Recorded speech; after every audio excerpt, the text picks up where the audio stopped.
This is Kym McNicholas with Move Faces TV.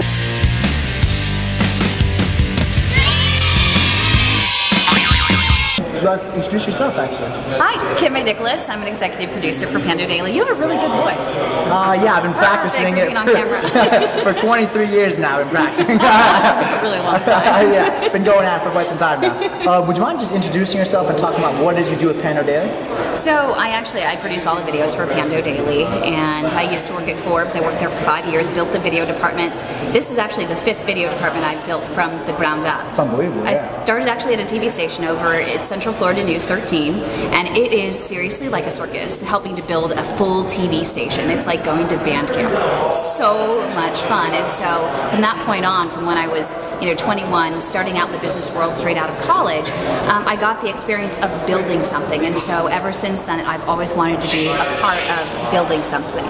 So now five in a sense, video production facilities later, including 3 online. I'm actually building my own company.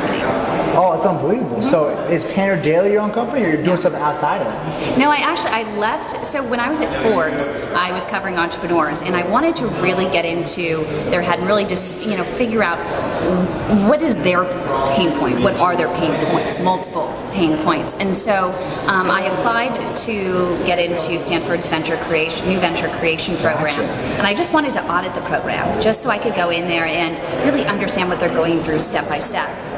And when I was in it, Tom Kosnick was the professor, and he said, well, you're not just auditing, you have to actually be in it, you have to actually build a company. He said, so what are you most passionate about? And I had really thought about it, and I work with the Miss America program, and I mentor a lot of the young women from ages 13 to 24, and I create videos for the girls that I work with that educate them about what's happening in the world. I take a very thought-provoking approach to news, in a sense, helping them to draw upon the facts of the story and their own personal experiences. And so I was trying to build a platform based on that through the program. That's great. So just so we all know where we're at here. So started in Florida, moved to the Bay. How long ago?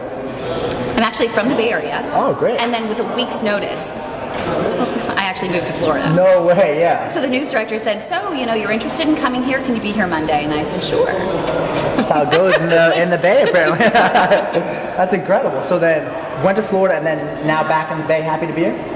I love being back here, and I've had opportunities to move on to other networks and such in Atlanta and in New York, and I decided that I wanted to stay here in the Bay Area because it's such a different culture, and it's such a fast-paced culture, and I love the ideas that are floating around that you just don't get this sort of drive and passion and sharing of ideas is, I think, the most important aspect of the Bay Area. You can't find that anywhere else. So true. I mean, the energy here really is tangible. It's incredible. So outside of everything tech, what would you say are your hobbies, your passions? So I have a little secret. I'm a professional water skier. No way. Yeah. That's incredible. I get paid, so I'm a one-trick wonder, so I can actually hold on to the rope with my foot and turn backwards. And so my dream, so if Richard Branson, if you're actually listening, so... Richard? I've actually talked to him about it, so he's willing, I just have to go to Necker Island. So my ultimate goal in terms of water skiing is I want to water ski behind him as he's kiteboarding, holding onto the rope with my foot. I've done it holding onto the rope with my foot behind a kiteboarder, but I'm going to turn backwards. Richard, hope you're watching. That's incredible. Well, Kym, thank you so much. It's been an absolute pleasure hearing you speak earlier today, but also now that we can broadcast this and send this over to Richard, we'll be sure to see what we can do. Thanks, Kym. You forgot to ask me my mediocre superpower. I thought we weren't going to ask that one, but now that you brought it up, what is your mediocre superpower? Actually, I don't have a really, really good one, except that, when you get out of the shower, you don't want to be cold. So I wish that when I got out of the shower, I wasn't cold. I stole that from a friend of mine. We all wish that. I wish that I could just transport myself to the office, skip all the traffic on a daily basis. Yeah. But the best one that I've actually heard, so Sarah Lacey, my boss, asks this of all the different executives out there, from Elon Musk to Daniel Ek from Spotify, who she's interviewing at her Pando Monthly in New York. The best one I've actually heard was to remove their arm while they're spooning. Honestly? They actually said this, not kidding, on camera.